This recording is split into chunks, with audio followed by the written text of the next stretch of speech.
어느 날 저는 어떤 사람에 대한 서운함 때문에 혼자 속을 끓이고 있었습니다. 오전 내내 분노가 가라앉지 않았죠. 사무실로 찾아오신 서만재 목사님이 마치 제 속을 들여다보기라도 하듯 이런 이야기를 해주셨습니다. 자신의 생각, 지식, 내 인격, 그 모든 것은 자신의 것이 아니다. 물질적인 소유만 빌린 것이 아니지. 나 자체도 빌려온 것이야. 갈등이 생기는 이유는 자기 것이라는 생각 때문이다. 뉴턴의 만유인력, 핸델의 메시아, 콜럼버스의 신대륙 발견, 김소월의 시. 이 땅의 모든 것은 그대로 있었지. 인간은 그저 깨닫고 발견할 뿐. 그 모든 것은 하나님이 주신 것이다. 인간에게 창조라는 것은 없고 그저 빌려온 것이다.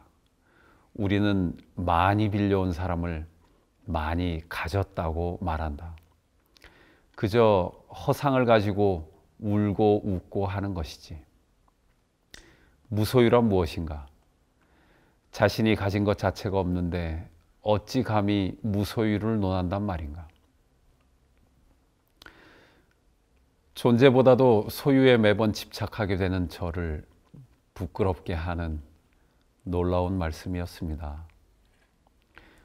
어쩌면 사도 바울은 그런 이유로 자신을 빚진 자라고 했는지도 모릅니다. 초대교회 신자들이 자신의 모든 소유를 내어놓을 수 있었던 이유도 아마 같은 이유였을 겁니다.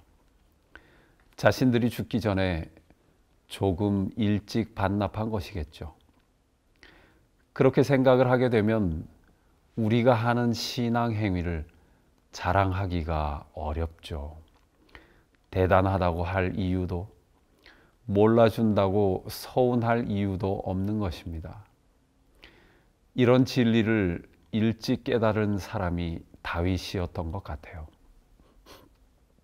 그래서 그는 전쟁으로 주변 나라를 어느 정도 정복하고 나라가 안정되니까 그가 한 일은 요나단의 아들 무비보셋을 찾은 것입니다.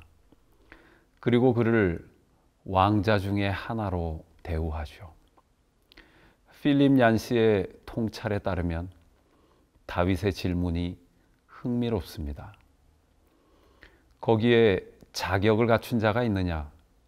내가 신하로 쓸 만큼 명석한 자가 있느냐라고 묻지 않았다는 겁니다. 단지 거기에 누가 있느냐라는 것이죠. 무비보셋은 다윗의 아들도 신하도 아니고 부자도 뛰어난 사람도 아니었습니다. 시골에 묻혀 사는 이름도 없고 장애까지 있었던 사람이었죠. 그런 무비보셋이 다윗의 은혜를 받을 수 있었던 이유는 자신의 자격 때문이 아니었습니다. 아버지 요나단 덕분이었죠. 우리도 마찬가지일 겁니다. 우리가 구원받는 이유도 아버지 하나님의 은혜 덕분이죠. 내가 영광스러운 그리스도인이 된 것도, 내가 풍파하는 이 땅에서 하나님의 사랑을 받게 된 것도 나의 어떠함 때문이 아니고 아버지의 어떠함 때문인 것입니다. 사실 다윗이 왕이 될 수 있었던 이유도 따지고 보면 은혜의 의미를 알았기 때문일 겁니다. 진정한 승리는 비교 우위의 승리가 아니죠. 그것은 2차원적인 승리일 뿐입니다. 산 위에서 세상을 내려다보면 세상에서의 승리라는 것이 어떤 의미인지 알게 됩니다. 하늘에서 인간을 평가하는 승리의 기준은 신앙의 승리입니다. 은혜로 승리하는 것이 진정한 승리지요. 다윗은 사울을 여러 번 죽일 기회가 있었습니다. 왕이 되려면 그를 빨리 죽였어야 했죠. 그런데 그의 옷깃만 베고 말았습니다. 왜 그렇게 했을까요? 은혜로 승리해야만 하기 때문입니다. 다윗이 왕이 되어 압살롬에게 쫓길 때 머리를 가리고 울면서 갔습니다. 그런데 사울 집안의 사람 시므이가 돌을 던지며 저주하죠. 피를 흘린 자여, 비루한 자여. 이스라엘의 왕으로서는 견딜 수 없는 모욕이었습니다.